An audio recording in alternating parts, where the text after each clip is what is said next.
Welcome to Creative Genius Labs. I'm your host, Zane Wild. Today, on Creative Genius Labs. Ever wonder how a childhood spent in a bleak orphanage could birth a fashion empire? Today, we unravel Coco Chanel's story, revealing how her deepest pain fueled a revolutionary vision, and how embracing your own oddness can unlock your greatest strengths. Paris, 1954. A woman stands before an ornate mirror in her suite at the Ritz Hotel. Her reflection reveals both triumph and torment etched into every line of her 71-year-old face.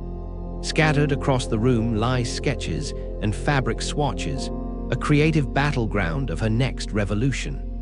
In the corner sits a worn teddy bear, threadbare and faded, a silent guardian of secrets from long ago.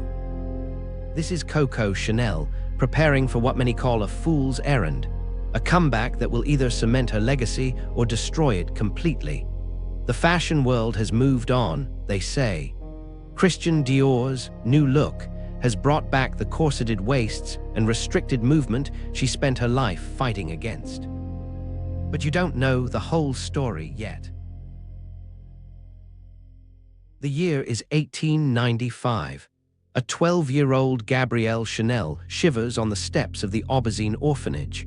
Her mother is dead. Her father has abandoned her. The heavy wooden doors creak open to a world of stark black and white habits, cold stone floors, and rigid discipline. This moment could break her. Instead, it will forge her. Watch closely as young Gabrielle discovers the orphanage's sewing room. Her small fingers learn to work the needle with precision. The nuns teach her their strict techniques, never suspecting they're cultivating a revolution.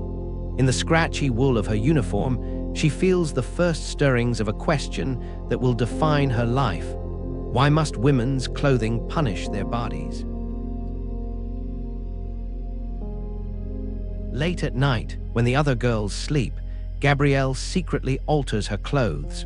She softens edges, creates clean lines, finds ways to move more freely within the constraints of her uniform. The other orphans mock her oddness. The nuns scold her defiance. But in these moments of rebellion, she discovers something powerful, the ability to reshape her reality one stitch at a time. You might recognize this pattern in your own life. Those moments when everyone tells you to conform, but something deeper drives you to create your own path. For Gabrielle, each small act of defiance builds toward a future no one else can see. The cabaret is smoky, dim, and filled with possibility. Now known as Coco, she sings for meager tips while secretly sewing clothes for the other performers. Her voice may not fill the room, but her designs catch eyes. In these late hours, between songs and stitches, she observes how women move, how they struggle with their elaborate costumes, how they long for something different.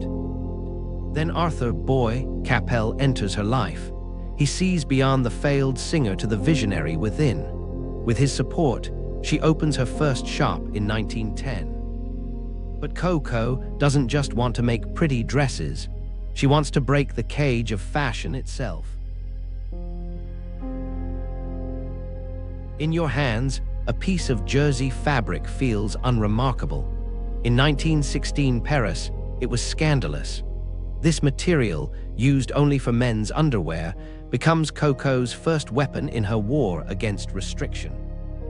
She cuts, drapes, and transforms it into clothing that moves with a woman's body instead of against it. The fashion establishment recoils. Vulgar, they say, inappropriate. But forward-thinking women recognize something revolutionary. Here are clothes they can work in, drive in, live in. Each garment is a key, unlocking a cage that had been so normal, many forgot they were trapped inside it. Success flows like champagne. The House of Chanel employs over 300 seamstresses. The iconic interlocking Cs become a symbol of modern elegance. But beneath the triumph lurks tragedy. In 1919, Boy Capel dies in a car accident.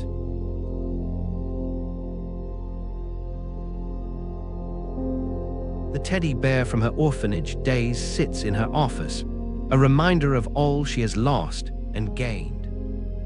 Yet from this devastation emerges her most enduring creation. In 1926, she introduces the little black dress. Simple, elegant, revolutionary. Before, black was for mourning. Now it becomes a canvas for reinvention. Your own closet likely holds its descendant, a testament to how one woman's response to grief changed fashion forever.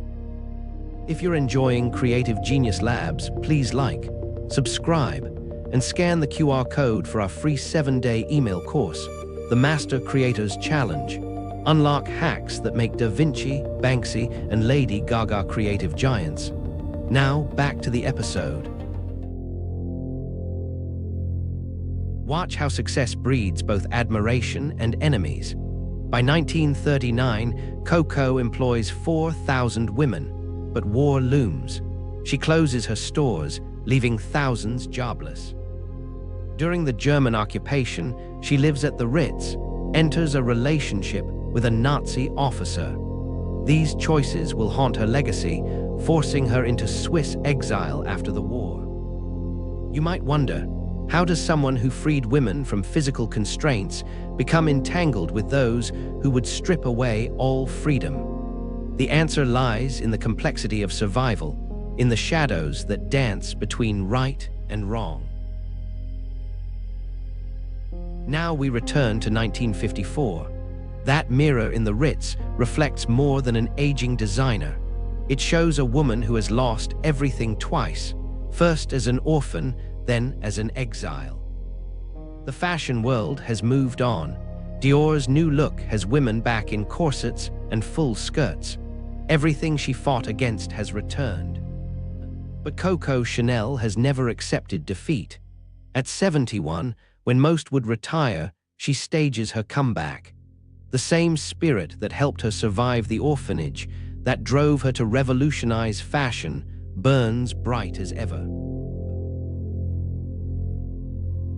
The show begins. Models wear suits that allow movement, dresses that celebrate rather than constrain. The international press is hostile, but slowly, something remarkable happens. Women recognize again what they'd almost forgotten. Clothes can be both beautiful and liberating. This time, her triumph is complete. The Chanel suit becomes a symbol of female empowerment. Her designs influence fashion to this day. That little girl, who secretly altered her orphanage uniform, has transformed how the world thinks about clothing. Look again at that teddy bear in her hotel room. It's not just a childhood relic. It's a testament to how our deepest wounds can become our greatest strength. Coco Chanel didn't just design clothes, she redesigned possibility. Here's your challenge. What cage are you living in right now? What constraints have become so normal you've stopped questioning them? Coco's legacy isn't about fashion. It's about having the courage to see the bars of your cage and the audacity to break them.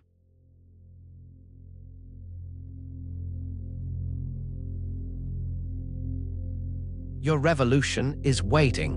What will you redesign? On the next episode of Creative Genius Labs, Coco Chanel found her greatest strength in her perceived oddness, transforming deep personal pain into symbols of liberation and freedom. But what happens when an artist takes the very structure and discipline that once defined them, like the rigid world of high school football, and uses it as the raw material for something entirely revolutionary and, frankly, a little shocking? The truth about breaking free from expectations often lies in embracing the unexpected, and our next cultural innovator did just that, forging a path that dances between intense physical discipline and boundless artistic expression. You won't believe how one athlete's journey into the avant-garde art world challenges everything we thought we knew about creative resistance. and the vulnerability of the human form. Stick around, because this story is about to redefine what it means to be a truly interdisciplinary artist. Please like, subscribe, and scan the QR code, or follow the pinned link to get our free 7-day email course, The Master Creators Challenge. 7 days, 7 creative legends.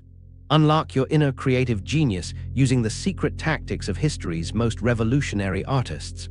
Click the video that just popped up to watch the next one in this series. Or for episode summaries, behind-the-scenes info, and more, go to daily8.com/CGL. Thanks for watching.